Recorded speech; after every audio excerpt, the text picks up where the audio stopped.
Hoy, en Entre Líneas, charlamos con Gianfranco Sensat, más conocido como Monchi. Una persona que no llega al fútbol desde el banquillo. Nació en Cuba, hacía rap y estudiaba periodismo, hasta que una amistad le cambió la vida. Emigró a Estados Unidos con una idea clara: seguir vinculado al juego. Empezó analizándolo desde fuera. Después comenzó a entrenar y descubrió que casi nada de lo que creía saber le servía. Hoy dirige a la sub-19 del Naples City y se sienta a hablar del juego de verdad, de por qué quiso ser de Cervi sin ser de Cervi, por qué desde la pizarra nadie falla un pase y por qué acercar a tus dos mejores jugadores puede llegar a ser un cortocircuito. Que el fútbol no es causa y efecto, sino relaciones, que no entrenamos posiciones, sino personas, y que el año que menos ha ganado ha sido el año que más ha aprendido. Charlemos sobre el juego con Monchi. Monchi, bienvenido Antes del Gol, ¿cómo estás? Hola Víctor, muy bien, un placer pasarme por acá y ojalá, sobre todo, tanto para nosotros como quienes estén del otro lado de la pantalla, tener muchísimas reflexiones, que al final eso es lo que nos interesa cada vez que hablamos sobre el juego y sobre todo también disfrutarlo. Como me gusta empezar estos dos episodios que ya he grabado, con este es el tercero después de esta vuelta que he vivido en el podcast, como me gusta empezar, Monchi, ¿por qué has aceptado venir a este espacio? Primero que todo, porque siento que siempre que haya algún momento para charlar sobre el juego va a ser beneficioso tanto para nosotros como para quienes nos estén viendo. Al final, todo lo que sea acercarnos al fútbol desde esta esencia y desde el deseo de aprender, yo creo que es algo positivo, y que aprovechar los espacios de comunicación también me parece una de las mejores herramientas para que el fútbol siga vivo. Entrando ya con unas pequeñas preguntas sobre ti, sobre tu persona, me gustaría retrotraernos a tu infancia. ¿Cómo fue esos inicios en el fútbol por tu parte? Si empezaste jugando, luego nos comentarás también que has iniciado en los banquillos. ¿Cómo fueron tus inicios ahí en el fútbol? Yo soy cubano, a lo mejor por el acento ya lo pudieron identificar, y en Cuba realmente no tenemos una cultura futbolística a nivel profesional, debido a que en Cuba todo el deporte es amateur. Sucede también que en Cuba el deporte que más se practica es el béisbol, pero ello no significa que el cubano no sienta pasión por el fútbol. Se juega fútbol, y creo que se juega un fútbol muy bueno en esas edades, sobre todo cuando uno es niño. Yo no era muy bueno jugándolo, pero la mezcla, que es algo que realmente siempre he tenido mis dudas, sobre todo acá cuando entreno, esa mezcla de poder jugar un niño de 7, 8 años con muchachos de 14, 15, 16, permitía no hacer, digamos, ver a ese niño como algo más débil dentro de ese juego. Al contrario, enseñaba a ese niño a agarrar herramientas. Yo nunca fui el más rápido, nunca fui el más fuerte, nunca tuve las mejores capacidades condicionales, pero me obligó a pensar, y a pensar mucho dentro del campo. Lógicamente, sin darle un sentido, una fundamentación detrás, pero tuve que aprender para jugar con esos más grandes. Seguía siendo de los menos listos de la clase, de los menos hábiles, pero al menos podía ganarme un poco la vida intentando jugar. Mi vínculo con el deporte estuvo más vinculado con el béisbol, pero a medida que fui creciendo, el fútbol se empezó a acercar a nosotros, desde un plano más aficionado primero, luego un poco más intentando entender los porqués. Pero realmente que cambie un poco mi vida respecto al fútbol es cuando conozco a Nori, y a Noriel Miguel, quien aprovecho también para mandarle un abrazo, porque ese deseo de aprender y esas conversaciones que comienzo a tener con él me comienzan a llevar hacia el camino de intentar encontrar el saber dentro del juego, que sabrá Dios también qué es el saber dentro del juego. Pero por ahí comencé un poco a comenzar a peregrinar dentro de ese camino y acercarme a los porqués. Primero, es una parte del análisis. Emigro, como muchos cubanos, llego a Estados Unidos y supe desde el primer momento que uno de los deseos que tenía era continuar vinculado al juego. Vinculado primero desde la parte de analista, vinculado desde la parte de entender los porqués, y luego también con el entrenamiento. Y bueno, ahí inicio un poco dentro de mi ciudad, Naples, en un club llamado Naples City. Aprovechar también para darle los agradecimientos a Carlos Aducci, posteriormente a Fran Escalzo y a Héctor Lario por seguir confiando en mí. Y comencé con niños, creo que como iniciamos casi todo. Empecé con niños, luego con edades igual de niños, pero un poco más adolescentes, y a día de hoy ya me encuentro dirigiendo la U19. Realmente los resultados no han sido los que yo mismo quiero. No quiero que piensen que uno es un erudito de nada, porque en el fútbol nada te garantiza ganar, pero siempre he tenido claro que más que ganar me interesa la formación de quienes tengo en mis manos. Y bueno, por ahí un poco van mis tiros y sobre todo eso, siempre yo creo que lo que más me ha potenciado ha sido el intentar buscar ese saber. Buenísimo, buenísimo. Siempre cuando trato de conectar o de hablar con invitados me preocupo lo primero de que sean buenas personas, luego de que sean personas que tengan algo que contar, que tú por lo que ya me has comentado tienes mucho que contar y por lo que ya sé, por lo que he escuchado de ti, y luego que tengan una capacidad para entender el juego o que quieran o que tengan esa pasión para poder entender el juego que tú muestras en tu programa, ¿no? En espacio reducido. Y me gustaría preguntarte por ahí también, antes de empezar a hablar sobre el juego, has comentado la figura de Nori, has hecho un adelanto sobre lo que es para ti. Me gustaría que te explicaras un poco más en este sentido, quién es Nori para ti, en qué sentido te ha hecho evolucionar en cuanto al juego, cuánto te han hecho evolucionar en cuanto al juego los invitados que traéis al podcast, cómo ha sido tu evolución en estos años que llevas en espacio reducido. Independientemente del cariño que siento por él, porque al final ya también es un aspecto personal, es como familia para mí, siempre le digo de que no porque lo tenga tan cercano, no porque sea cubano al igual que uno, pero yo siendo cubano le doy mérito doble a lo que realiza, porque al final no teníamos acceso a internet, no teníamos acceso al conocimiento, a explorar Twitter, a muchísimas cosas que tuvimos luego la oportunidad de que llegaran a nosotros, pero quizás de forma muy tardía.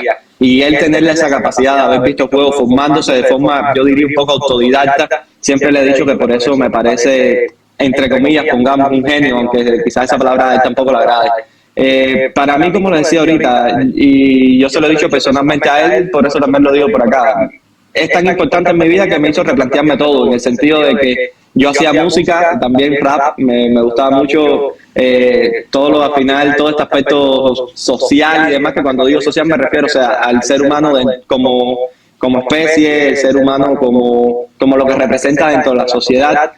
Y dejé prácticamente eso, estaba estudiando periodismo y la tuve que dejar cuando vine hacia este país. Y prácticamente todo lo que tenía planteado en mi vida para el futuro, porque siempre me he planificado mucho, cambió cuando lo conocí. Y cambió de forma natural, porque el amor por el juego nace también un poco de cómo él me estaba intentando explicar las cosas y ahí yo me comienzo a interesar. Nace el proyecto Espacio Reducido desde el propio deseo de dos personas de intentar aprender, porque siempre no hemos hecho más que aprender desde espacio reducido, y con ellos llega la invitación y la aceptación por parte de dichos invitados, de muchas personas que llegaron como invitados y ya forman parte también de esta familia de espacio reducido. Conocer a Repo Guzmán, conocer a Camilo Esperanza, conocer a Jordi Bacardí, a Gorka, a Hugo Marugán, y como yo puedo decir, 10.000 más personas que no quisiera comenzar a mencionar mucho más porque me dejaré algunos de un calibre altísimo, de un nivel altísimo. Son cursos de formación que de forma gratuita hemos podido acceder a ellos. Personas que han estado dispuestas a abrirse, a charlar sobre el juego y en función de eso nosotros aprender. Para mí Espacio Reducido es casi todo por lo que ha representado para mí a nivel profesional, pero también a nivel humano. Todas las personas que he podido conocer gracias a ese proyecto que, bueno, defendemos con la vida. El propio Ruchi, Roger Bonet, o sea, son tantísimos que realmente se me van a quedar muchísimos por mencionar, pero que tienen un nivel altísimo igual. Al final yo creo que para que Nori en cierta forma haya sido o sea tu mentor en ese sentido, creo que tiene que haber una predisposición por ambas partes, una parte de querer ser enseñada y otra parte de querer enseñar, de querer acompañar en el crecimiento de la otra persona para que esos aprendizajes y ese crecimiento personal y profesional sea recíproco, y creo que eso dice mucho de ambos. Y luego a tener en cuenta vuestra capacidad para aprender de otra gente, porque yo mismo lo estoy experimentando ahora en estos primeros episodios, con tu caso como veremos ahora, en el primer caso con Javier Vidales, que ha tenido una experiencia amplísima en el fútbol español, en Sporting de Gijón, Atlético de Madrid, Unión Deportiva Las Palmas, o hace una semana que lo subiré cuando se salga esto, ya estará subido, con Gaspar Vallecillo, que es una persona importante dentro del mundo hondureño, y creo que esa capacidad para aprender es lo que realmente te puede hacer crecer a largo plazo. Luego también, seguramente otro de tus referentes en ese sentido es Roberto de Servi. Me acuerdo siempre de una frase que comentaste en un episodio, en un capítulo, creo que fue cuando firma por el Tottenham, que comentas que delante de ti no se puede hablar mal de él. En ese sentido, creo que De Cervi ha sido una figura súper influyente en el mundo del fútbol, súper influyente en el mundo del entrenador, súper influyente en el juego, en el propio juego. Y vemos ahora, a mí me gusta decir, también lo escuché a Pepe Reina en el podcast de Offsiders, que las tendencias del fútbol se van marcando conforme van pasando los mundiales, en ese sentido, porque es algo que ve todo el mundo y que se magnifica todo muchísimo más. Entonces, creo que desde la perspectiva mucho más relacional de Argentina, de ser apoyos cercanos para Messi, de crear contextos adecuados para él a través de Scaloni, con Francia, ver situaciones mucho más físicas, ver situaciones mucho más de duelos, la era de los hombres a hombres. Creo que con De Zerbi hemos visto algo que se está viendo mucho más en estos últimos años, que es el tema de los reinicios, de partir al equipo, ¿no? Empezamos con las situaciones suyas del Brighton de 4-2 y 4 en última línea para hacerte la igualdad. Luego hemos visto la evolución al revés, de generarte ese 2 contra 1, 3 contra 2, 4 contra 3 en la primera zona para luego superarte y progresar hacia otra zona. Y creo que en ese sentido De Zerbi ha sido una figura totalmente clave para el fútbol. Me gustaría que hablaras también un poco sobre él, la influencia que ha tenido, pero que tú conoces mucho más sobre él que yo, y cómo ha ido evolucionando desde su etapa en Brighton, bueno, en Sassuolo también evidentemente, pero su etapa ya en Brighton como un entrenador élite, su etapa en Marsella, que creo que ahí se vio una versión mucho más diferente, y en este caso la última versión en el Tottenham, en este último tramo de temporada donde consigue salvar el descenso. ¿Cómo has visto la evolución de Zerbi? ¿Qué es De Zerbi para ti? ¿Y qué es De Zerbi para el fútbol? Primero que todo, decir que todos los comentarios que nazcan de mis palabras son puramente reflexiones o, digamos, respuestas que intento encontrar yo dentro de lo que es este camino del saber que les mencionaba al inicio. Ello no significa que tengan que terminar siendo las más correctas, ni que incluso esté yo atado a ellas. Al final he cambiado muchísimo mi pensamiento en estos últimos 2 años y me alegro de ello porque al final no es cambiar de pensamiento a nivel moral, a nivel ético, es cambiar de pensamiento dentro de un juego que evoluciona, porque los contextos van cambiando, los futbolistas van cambiando y todos esos condicionantes externos que se relacionan luego con el juego también van cambiando. Por ende, el fútbol se juega de muchísimas formas y hay muchísimas formas de jugarlo bien. Partiendo de ahí, al final, cosas que pensaba hace 2 años no las pienso hoy y seguro que cosas que pienso hoy no las pensaré mañana. Sobre De Zerbi, disculpa que me dé un poco también de promoción, pero el único artículo que me he dispuesto a escribir se llama Es el fútbol darwiniano, y dentro de ello intento hablar de Zerbi y cómo desde las presiones en intermedia entra De Zerbi como ese erudito, por así decirlo, esa persona capaz de encontrar y darle mayor sentido que nadie posiblemente a ese hombre libre, al menos si hablamos de lo que es el proceso de inicio y gestación de juego. Ya luego podremos hablar de lo que es el inicio de las zonas de finalización, pero creo que le da un sentido que casi nadie le ha podido dar. Con esos reinicios, el entender, el atraer, aquí es donde nace mi amor por él, sobre todo ese Brighton. Yo he dicho que ningún equipo me ha hecho sentir a mí lo que me ha hecho sentir ese Brighton, desde que tengo, digamos, esta conciencia analítica dentro del juego. El único que se me ha acercado ha sido como de Cesc Fábregas, y desde lugares diferentes, por esto es la infinidad de juegos. Me gusta De Zerbi, no me gustan la gente que han intentado imitar a De Zerbi, incluyéndome a mí, mis primeros entrenamientos. Por poner claro. ¿Y por qué? Hoy soy mucho más crítico de lo que era antes con él, pero que sea crítico no significa que me disguste lo que termina haciendo o que no esté del todo de acuerdo o que incluso tenga que sentir como dogmas los fundamentos o principios del juego que él trae, porque él mismo con su paso por el Olympique de Marsella se encargó de demostrarnos de que sigue teniendo esos principios de serbiano, pero al final el fútbol es tan moldeable, es como es un poco, los entrenadores de ellos tienen que ser un poco como que artesanos, porque tienen que moldear como si fuese el barro. Tienen que moldear a cada uno de sus equipos en función también de sus jugadores y también de los que se están enfrentando. Pasamos de ver un De Zerbi en el Brighton, que yo creo que ha sido el De Zerbi posiblemente más puro, junto al de Sassuolo y quizás en el Shakhtar Donetsk también, que se le dio un contexto desde el cual él pudo explotar todo ese fútbol que llevaba adentro y quizás todo ese fútbol que de forma teórica él había profetizado también, luego también llevándolo a la práctica y dándole muchísimo valor. El atraer, el generar esas situaciones de igualdad para atacar al espacio, y allí es donde donde yo creo que está el mayor mérito de él. Y voy un poco relacionando las respuestas, que es donde creo que influye más él sobre mí. Perdona por interrumpir este vídeo, pero te voy a contar algo que si te quieres dedicar al fútbol de verdad, estoy seguro de que te va a interesar. Y es que en Antes del Gol hemos creado nuestra lista de correos, una aportación de valor semanal. Pueden ser reflexiones sobre el juego, análisis táctico, reflexiones sobre metodología, psicología, sesiones de entrenamiento propias, de equipos profesionales, de canteras profesionales, experiencias y dificultades del día a día en el entrenador, reflexiones y tips sobre el liderazgo, cómo gestionar un grupo. A fin de cuentas es una aportación de valor semanal para que tú puedas leerla en 5 minutos y aplicarla al día siguiente en tu equipo. En el siguiente entrenamiento podrás aplicar todos los conocimientos que vayas a ver en nuestra lista de correos. Como digo, cada miércoles a las 5 de la tarde, hora española, te mandamos una aportación de valor semanal para que tú puedas evolucionar como entrenador. Es gratis, sin spam, y puedes darte de baja cuando quieras. En este código QR que ves en pantalla puedes escanearlo y suscribirte a nuestra lista de correos, donde somos actualmente más de 90 entrenadores que quieren evolucionar en el juego de la mano de Antes del Gol. Nos vemos el miércoles. Yo nunca he sido fanático de los equipos que juegan balonmano, es decir, de estos que se te colocan en cancha rival y te tienen moviéndote de un lado a otro para atacar la finalización. Nunca he sido fanático de eso. Me gustan más otro tipo de relaciones para llegar al gol. Me gusta atacar al espacio, pero me gusta atacar al espacio con sentido. Me gusta atacar al espacio, lógicamente, si tengo los jugadores para hacerlo.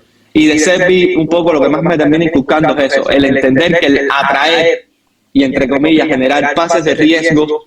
No, quizás el riesgo no lo estás teniendo tú con esos pases, quizás el riesgo lo estás sintiendo en el cuerpo el equipo rival por venir y sentirse superado.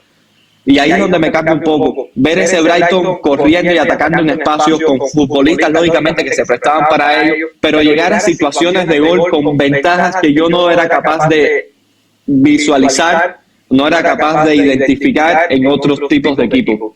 En función de eso, de Servi, con ese Brighton me comienza a enamorar sobre el juego. Llega al Olympique de Marsella, un primer año muy distinto al segundo, pero vimos en un segundo año como, ante el contexto de presiones más a pares, ya es un entrenador que comienza a deshacer primera línea, que es raro. Si tú deshaces primera línea, ya tu deseo mayor no es atraer del todo.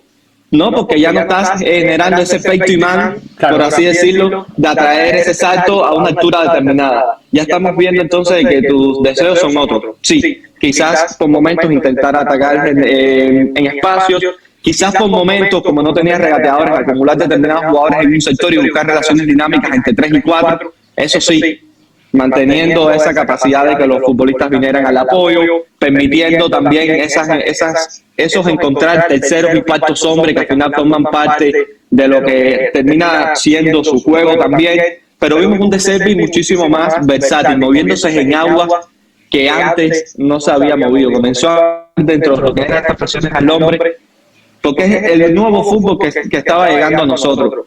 De Servi comienza un poco a partir de ahí generar otro tipo de contextos para sus propios jugadores y equipos. Y un poco dentro de mi artículo pregunto si el fútbol es darwiniano, porque al final dentro del juego también terminan prevaleciendo los que se adaptan.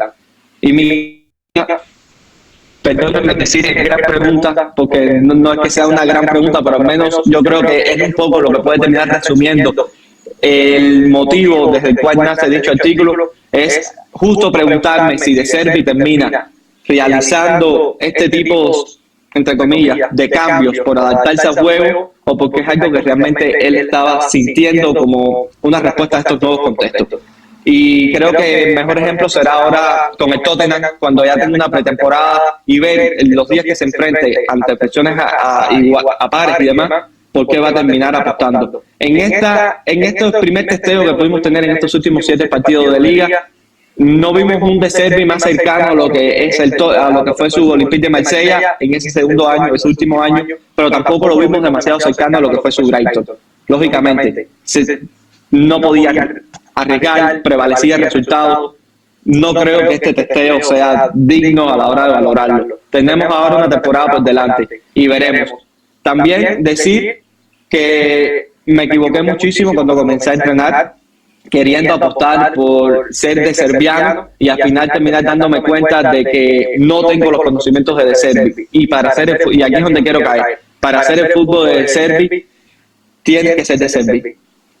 Tienes que ser capaz de darle una cantidad de herramientas a tus jugadores que nosotros hoy no somos capaces ni de imaginar, pero luego también tener la capacidad de transmitírselo. Sigo creyendo en atraer muchísimo. Sigo creyendo en atacar espacios muchísimo. Sigo creyendo en llegar más que ocupar para la zona de finalización muchísimo. Sigo creyendo en que mi línea de mediocampista tiene que casi siempre, mi doble pivote tiene que estar casi siempre de espalda, ya no tanto. Hoy prefiero verlos de frente. Al final yo creo que algo que has comentado que es buenísimo, que es el tema de la capacidad que tengas de adaptarte a según qué situación, porque yo creo que en cierta parte, en cierta forma, lo que has comentado de la evolución puede tener mucho a nivel de contexto del equipo, cultura, situación deportiva. No es lo mismo llegar a mitad de temporada en Tottenham que, como hablábamos, tener una pretemporada y entender que somos sistemas complejos que tienen cientos de miles de elementos que afectan al entorno y que según donde estés, según la situación, pues puede ir cambiando. A lo mejor el Cervi piensa, seguro que no piensa igual que en Brighton, pero puede mantener muchísimas cosas que quizás no puede hacer en el propio Tottenham, aunque sea la Premier League, por X motivo que ni conocemos. Entonces yo creo que hay que partir desde esa capacidad de adaptación al contexto, a la cultura, a los jugadores, a la directiva, que es un todo que tenemos que controlar o que conocer, al menos, que tenemos que conocer, y luego intentar ver cómo podemos adaptarlo a lo nuestro. En este sentido, comentabas que te habías equivocado. ¿En qué situaciones crees que te equivocas? Comentas que no puedes hacer el fútbol de Cervi sin ser de Cervi, pero quizás hay cosas que están bien hechas, como comentas que sigues creyendo en atraer, sigues creyendo en llegar y no ocupar. ¿En qué crees que efectivamente has fallado? Porque sí, no tenemos el conocimiento de Cervi, ni de su staff, ni tenemos su staff, ni tenemos sus recursos, ni sus propios jugadores con esa calidad individual para superar las presiones. Pero quizás sí que puedes traspasar ciertas cosas con tus matices a nivel de tengo este jugador, a nivel de quizás no puedo tener un doble pivote porque por perfil no lo tengo y me conviene tener un 6 puro o un 5, no sé cómo se llama en Estados Unidos, pero adaptarte siempre a ese entorno y a esas circunstancias que se te van a enfrentar. ¿En qué crees que realmente te has equivocado y qué crees que mejoras puedes tener? Decir también que, o sea, cuando llego acá al equipo, lógicamente creo que es algo que termina afectándome también dentro del proceso de creación de lo que solemos llamar modelo de juego, es que no llego, digamos, como con una pretemporada como si voy a tener ahora. Llego ya con un equipo armado, llego ya a una semana de competir y ese era mi primer equipo, primera vez que yo estaba no como asistente, sino como entrenador directo de un grupo de muchachos los cuales no conocía. Mi interpretación es que yo tenía que llegar y hacerles entender el fútbol que yo les estaba trayendo, un fútbol en el cual yo fui demasiado intervencionista, quiero decir, porque creía un poco de que, o sea, intervencionista desde el sentido del tipo de situaciones de juego que queríamos generar, no desde otro tipo de lo que podemos llamar manejo de grupo, manejo de vestuarios y demás. A partir de eso, lógicamente, soldado de serbiano, por decirlo de alguna forma, cometí el grave error, o quizás no el grave error, porque también el tiempo no era más idóneo, no tenía tiempo para realmente comenzar a testear a mis jugadores. Eso me lo dio el paso del tiempo y esto es lo principal. Hay una frase que en Espacio Reducido repetimos muchísimo de Raúl Caneda que habla del entrenador como diagnosticador. Yo no tuve tiempo de diagnosticar. En función de ello, comienzo a intentar atraer con un doble pivote, comienzo a intentar también generar estas situaciones para los extremos, comienzo a superar presiones, pero le comienzo a dar muchísimo valor a los reinicios de juego, cuando los reinicios de juego son 7 acciones dentro del partido. Siendo optimista. Exacto. Sucede también que yo sí creo que puedes terminar trabajando los reinicios de juego para hacerle entender a tus jugadores, concientizarles determinados tipos de principios de juego que tú quieres. Por ejemplo, el entender de la traer. Ya luego no importa que no estés en el reinicio, que quizás estás en una situación de inicio dinámico, pero tu jugador sabe que tú estás queriendo traer, pero ¿por qué? Porque estás queriendo generarle espacios a esos jugadores para que puedan ir a atacar dicha zona, porque estás queriendo partir la presión rival, porque estás queriendo generar este tipo de contexto. ¿Qué sucede? que mi portero estaba lesionado, el que tenía en aquel entonces, y yo me estaba colocando como portero. Llegamos a tener situaciones en las que superábamos un 7 contra 9 y éramos capaces de ir y hacer gol en mini portería. 7 jugadores ofensivos, 9 en presión. O el equipo que estaba sin balón, pero estaba presionando muy mal, quizás, pero el equipo que estaba con balón tenía que haber hecho cosas bien también. ¿Cuál fue mi mayor error? No haber contado con ese portero y haber estado yo, que entendía lo que quería, se lo estaba haciendo traspasar a los centrales, pero el día que me tocó colocar al portero, el portero tenía miedo de jugar, el portero no se sentía cómodo y fue un error mío intentar forzarlo a realizarlo, cuando el fútbol no lo sentía. ¿Qué sucede? Ya toda la dinámica cambia, porque ya no era yo el que estaba ahí, estaba otro portero, que quizás tendría mejor pie que yo, pero todavía no había sido capaz de entender el por qué queríamos generar determinados pases. Ya eso es un error, el cual no me vuelva a suceder. El proceso. Segundo error, exacto.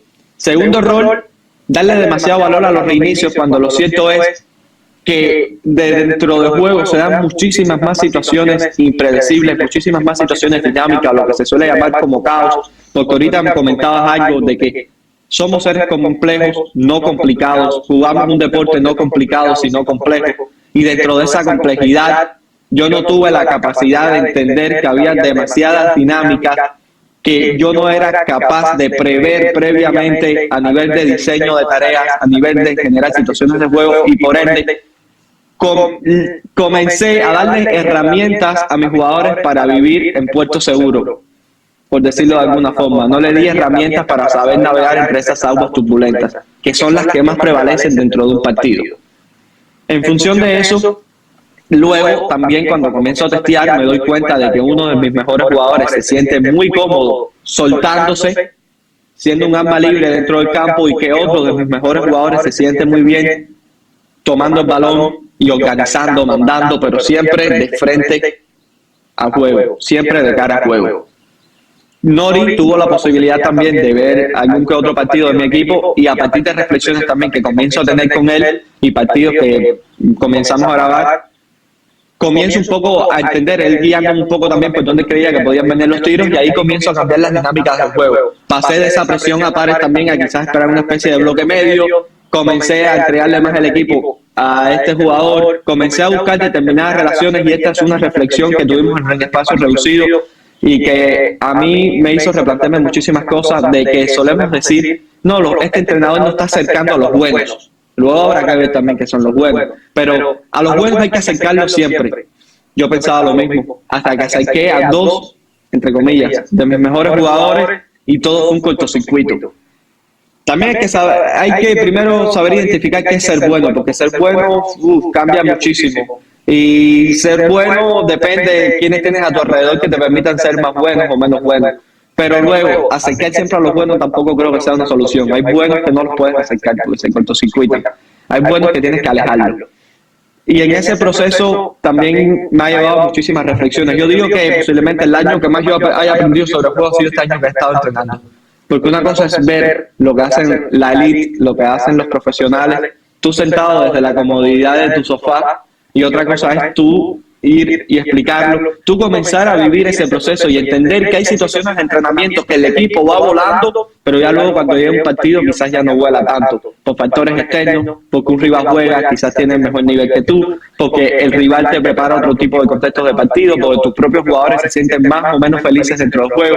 Son tantísimas situaciones de juego que lo que sí tengo claro es que este año voy a intentar darle más herramientas a mis jugadores para que ellos también me vayan indicando un poco el camino, y que no sea una relación, digamos, jerárquica en la que yo todo lo que piense se lo tenga que traspasar a ellos, sino más bien que ellos también me vayan dejando. Ya luego también con el paso del tiempo la comunicación entre ellos y yo ya también comienza a florecer, y a partir de ahí comenzamos a entendernos, ellos entenderme a mí, yo entenderlos a ellos. Pero lo que sí tengo muy seguro es que este año voy a tratar de ser más un diagnosticador que cualquier otra cosa dentro de mi entrenamiento. A entrenar se aprende entrenando, que dicen los mayores. Yo no tengo la capacidad de momento para decirte eso ni para aconsejártelo, pero es lo que se suele escuchar. Luego, lo primero, que esta intervención, comentabas antes que aprendíais cosas brutales gratis. Creo que esta intervención ya vale la pena y ya valdría mucho dinero. Ya valdría mucho dinero esta intervención última que has tenido.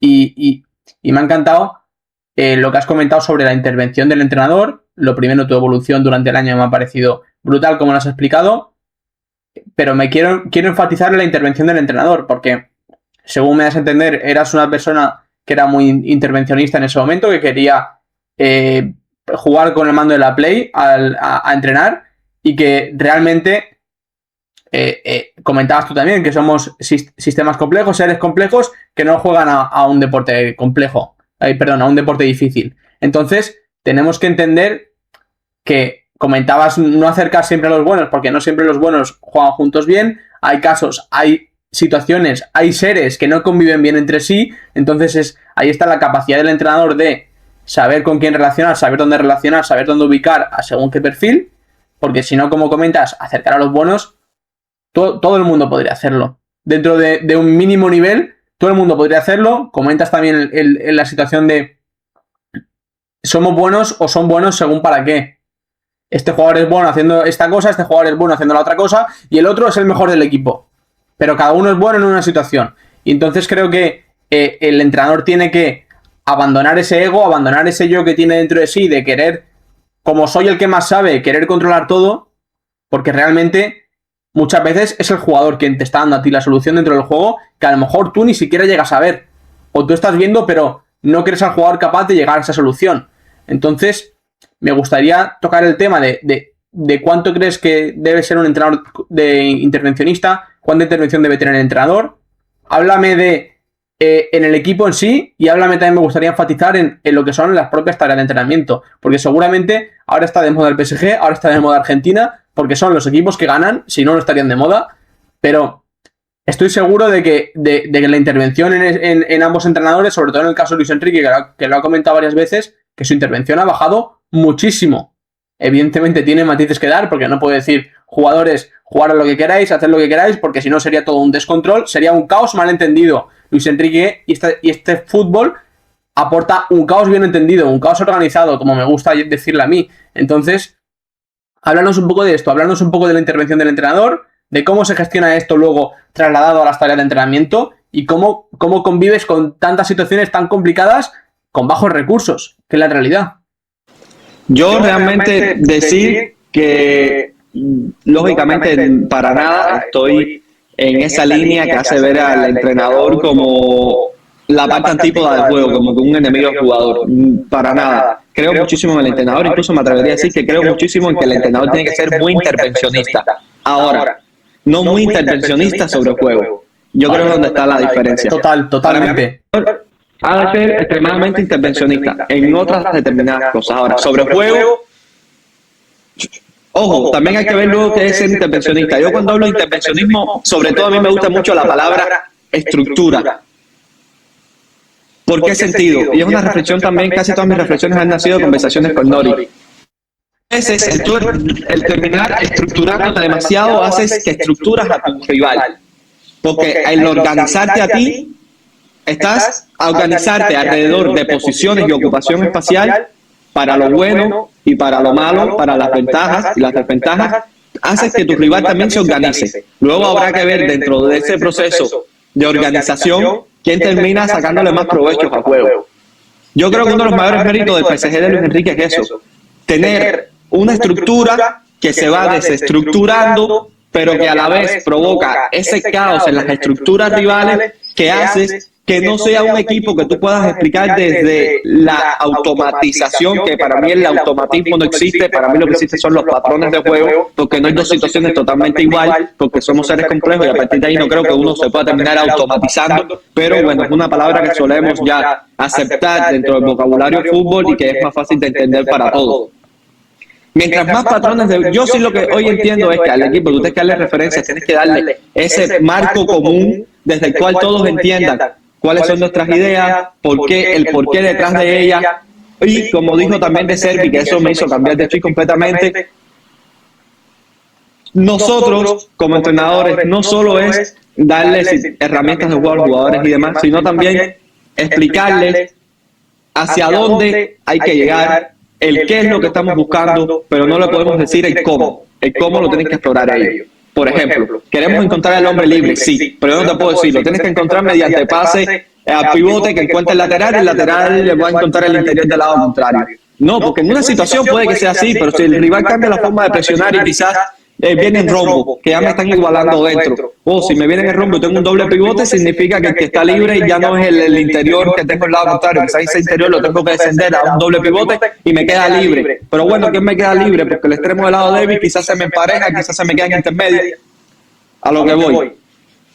A partir de esto no creo en darle determinados patrones al juego. Creo en principios de juego, creo en crear ese marco común desde el cual los jugadores sean capaces de entender a quiénes tenemos que encontrar y por qué. Y cuando encontremos a este, qué soluciones podemos encontrar, y cuando encontremos a otro jugador, qué soluciones también hay que brindarle. Si es un jugador más de apoyo cercano, más de apoyos lejanos, etcétera. En función de eso, determinar nosotros también eso, identificar quién yo quiero que consuma más volumen de juego en campo propio, quién yo quiero que consuma más volumen de juego cuando estoy intentando atacar en área rival, o si yo no quiero que determinado jugador sea como que mi organizador, mi gestor de juego, y esa organización me la va a terminar dando una determinada ocupación espacial y esos determinados pases de atracción, porque lo que estoy buscando es que mis mediocampistas, más que ser una zona de gestión, sea una zona de tránsito que me termine provocando esos saltos. Va a depender también de qué jugadores tiene y lo que estés buscando, también la idea que termines creyendo. Pero en función de eso, también vas a, yo creo, a terminar generando esto que solemos llamar modelo de juego. Yo creo que el gran mérito de la Argentina de Scaloni, y lo comentaba en The Game Changer hace unos días, podemos ver que el equipo, por ejemplo, de Marcelo Bielsa encuentra una situación de cuarto hombre. Te das cuenta de que es una situación que está extremadamente trabajada, porque desde que sale el pase del primero, ya tú sabes que ese cuarto se está enviando a correr. Esa es una acción que está que está lo que se suele decir automatizado, que ya es un patrón que el equipo identifica dentro del juego. Está bien, porque si tiene las herramientas para hacérselo entender a sus jugadores, lo veo positivo. Ahora, ¿cuál es la diferencia con Argentina? Las situaciones que generan un cuarto hombre, que quizás se dan porque, como hay demasiados jugadores cercanos a balón, estos apoyos cercanos te van a permitir que esos cuartos hombres emerjan sin la necesidad de que tú le hagas entender a tu jugador de que pase dentro, fuera, fuera, adentro, y ahí activamos de la ruptura. Quizás en esta ocasión es así, quizás en la otra son dos apoyos cercanos y un jugador de segunda línea que rompe, en otra situación el mismo que da el apoyo es el que rompe sobre el espacio. Se dan de manera natural, Monchi, se dan de manera natural. Y fluida, que yo creo que es donde tiene que capaz de entrar un equipo, en esos estados de flow, por así decirlo, que sean capaces de fluir a partir de ahí. A partir de ahí las relaciones van a emerger. Lógicamente, tú siempre le vas a dar tips, le vas a dar determinadas herramientas a estos jugadores para que comiencen a generar estos tipos de contextos, pero yo creo que esos dos ejemplos nos sirven, o al menos a mí me sirven un poco para intentar explicar lo que quiero comentar. Y con el PSG de Luis Enrique pasa eso. Hay estructura, porque siempre están los dos centrales, porque los dos laterales se sueltan, pero Vitinha está por delante. Hay estructura, pero es una estructura que comienza a desestructurizarse, porque también para tú desestructurar una estructura tienes que entrar en ritmo. Y no me parece, y ahí ya comenzamos a ver el juego no como posiciones, no como únicamente acercar al jugador, estamos comenzando a verlo como relaciones, estamos comenzando a verlo como movimiento del balón, estamos comenzando a verlo desde el tempo.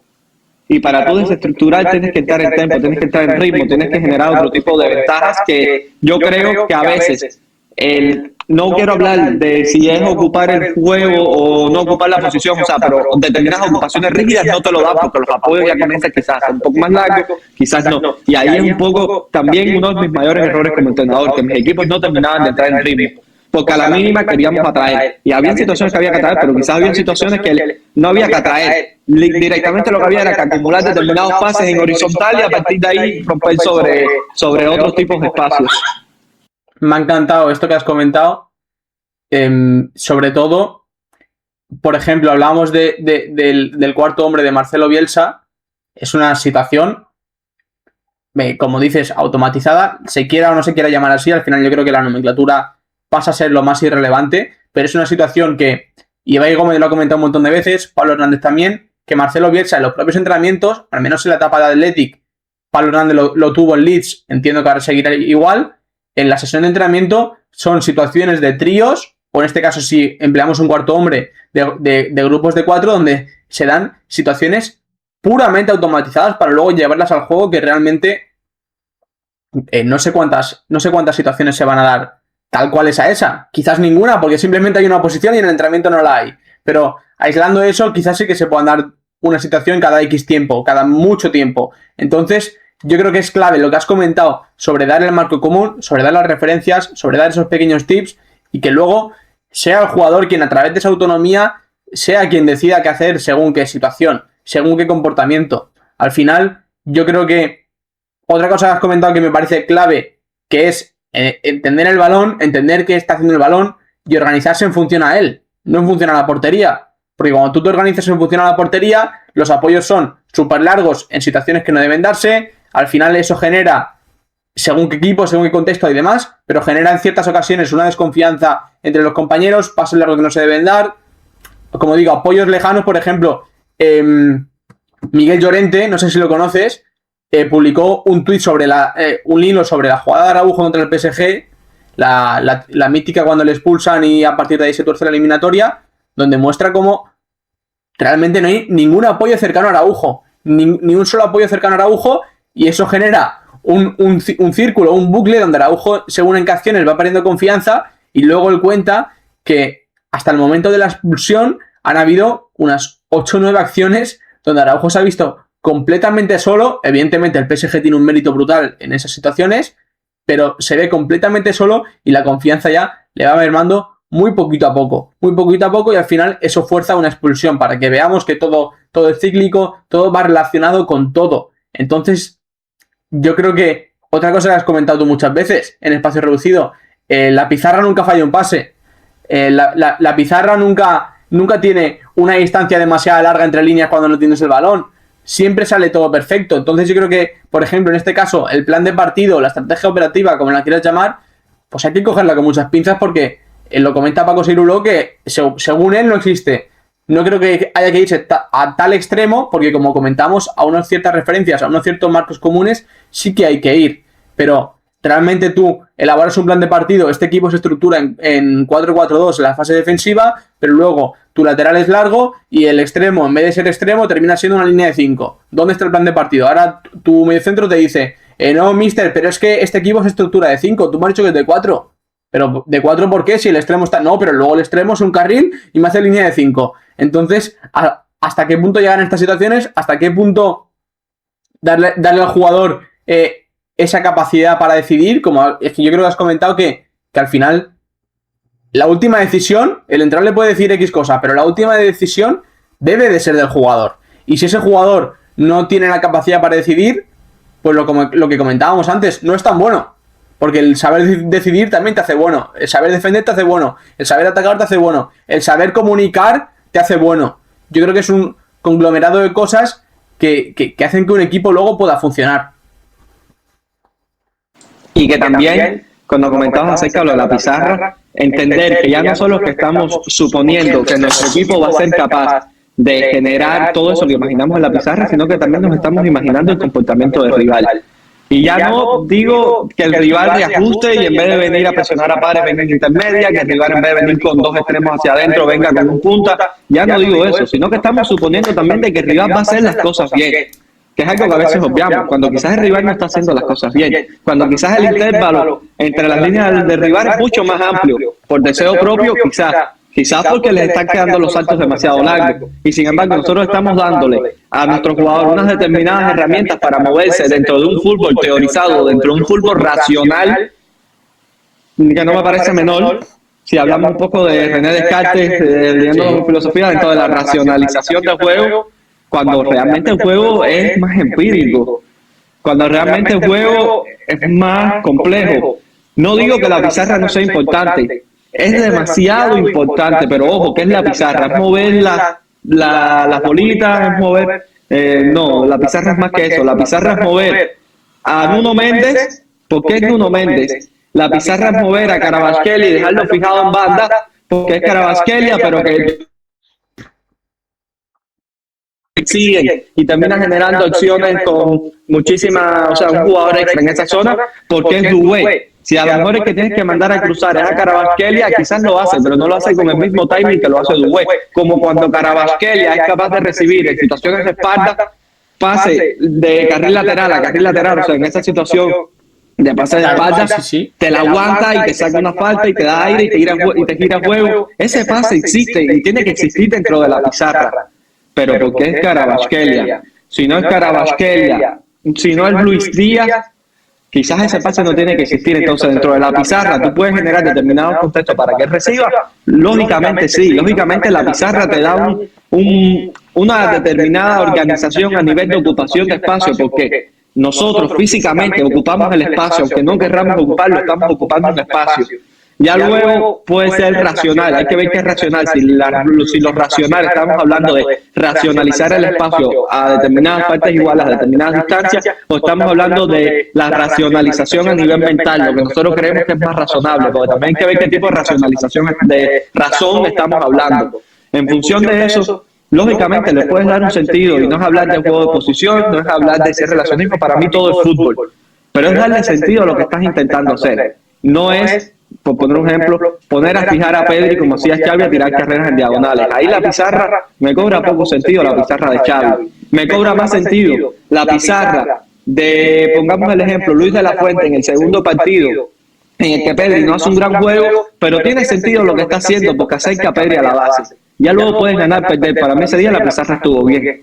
Para mí eso es pizarra. Para mí la pizarra no es más que generar relaciones, no es más que generar interacciones y sinergia entre los jugadores, desde las cuales quizás sí le puedes hacer entender que determinados espacios son importantes, aunque para mí más que decir que determinados espacios son importantes, para mí es hacerles entender mediante esas figuras que realmente te permiten que sea más fácil de ver a nivel visual un poco lo que se quiere traspolar, decir que ese determinado espacio va a ser importante porque determinado jugador, que es el que me interesa, es el que va a convertir ese espacio que se liberó, o ese espacio que se ocupó, o ese espacio que se atacó, ese espacio que se llegó, en un espacio importante. Porque el espacio sí es importante dentro del juego.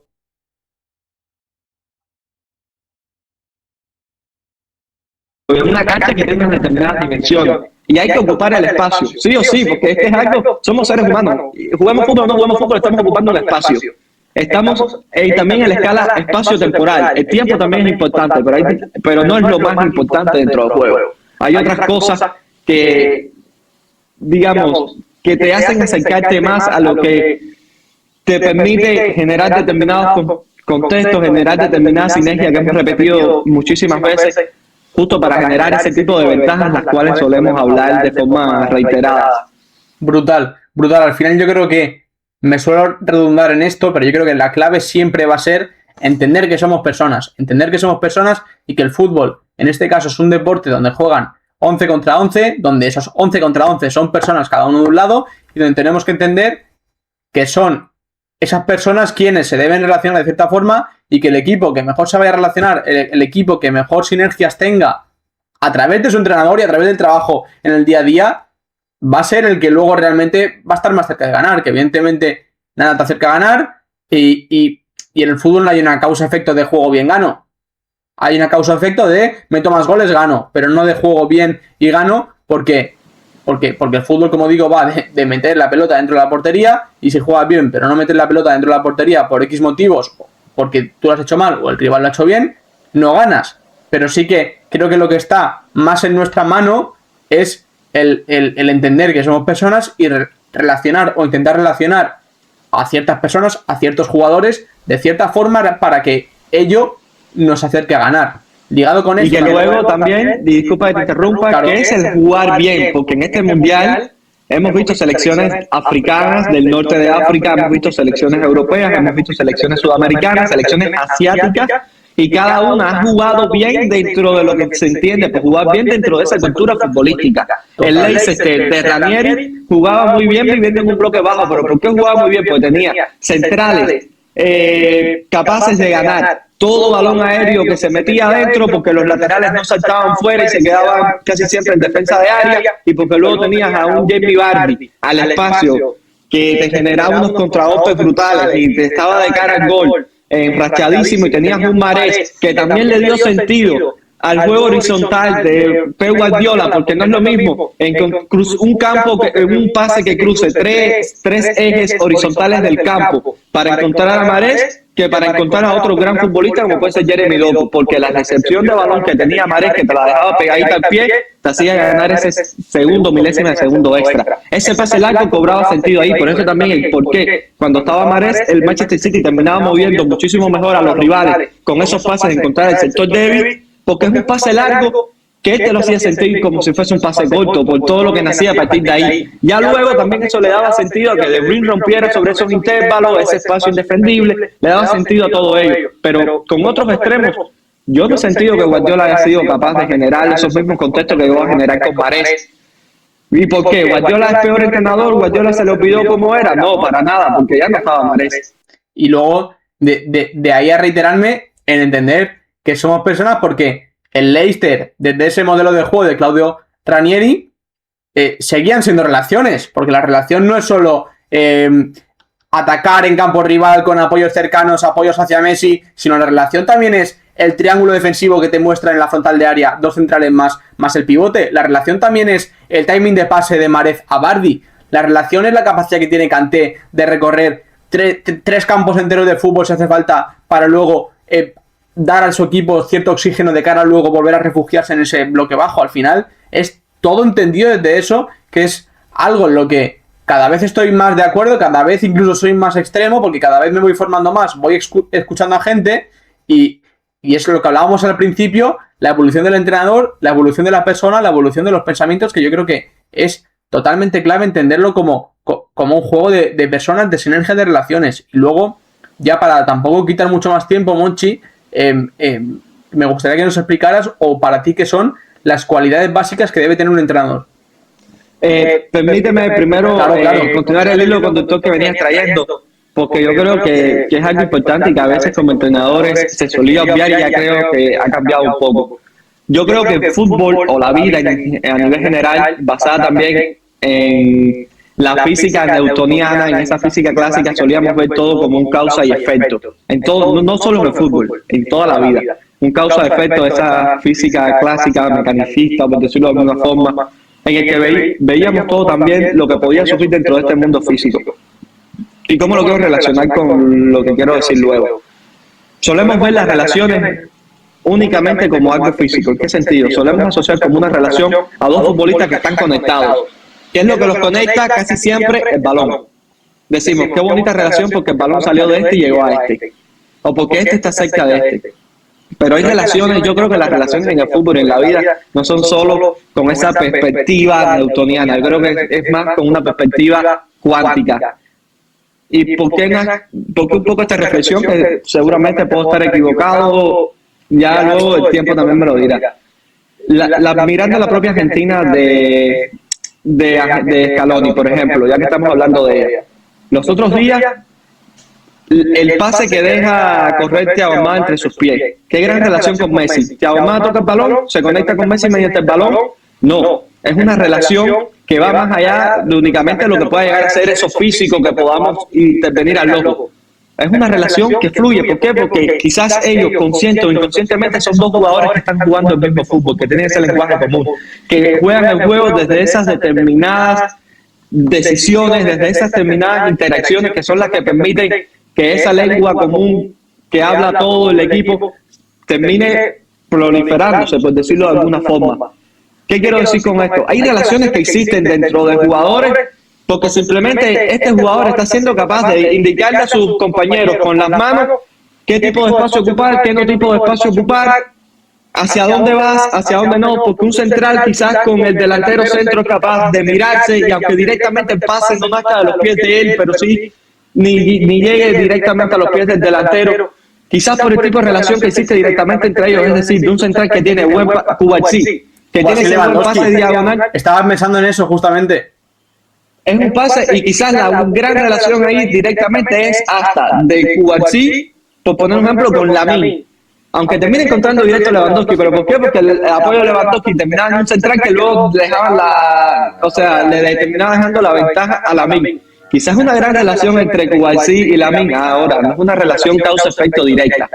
No la es. Pero el tener un central y con ese pase de carga que nada más ni fuera y que lo mete dentro en diagonal, era que lo tuvo Íñigo Martínez también, ese pase diagonal dentro, era la vida para el Barça. Qué gran relación la de Rafinha con Íñigo Martínez, y quizás el balón iba directo hacia Olmo, iba directo, en algunas ocasiones hacia Rafinha, iba directo hacia Lewandowski, pero eso permitía que con ese balón cruzando ese eje horizontal terminase generando determinados apoyos cercanos que eran lo que le daban sentido a las rupturas de Rafinha. No es una relación directa entre ellos, pero qué bonita relación nacía entre ellos dos. Lo siento, pero hasta aquí puedo contarte por aquí. El resto de la conversación, que es realmente la parte buena de la conversación, está dentro de la comunidad de Antes del Gol. Y te corto aquí a propósito, y es que solo tienen acceso a este podcast completo, sin recortes, los entrenadores que están dentro de nuestra comunidad. Y no solo tienen acceso a este podcast, tienen acceso a todos los podcasts que ya hemos subido, a las masterclasses que subimos de cada módulo, a los artículos exclusivos que subimos a la comunidad, análisis, biblioteca de tareas y una base de datos con clips tácticos tanto colectivos como individuales, además de a una serie de entrenadores que piensan el fútbol igual que tú, que entienden el juego de esta manera.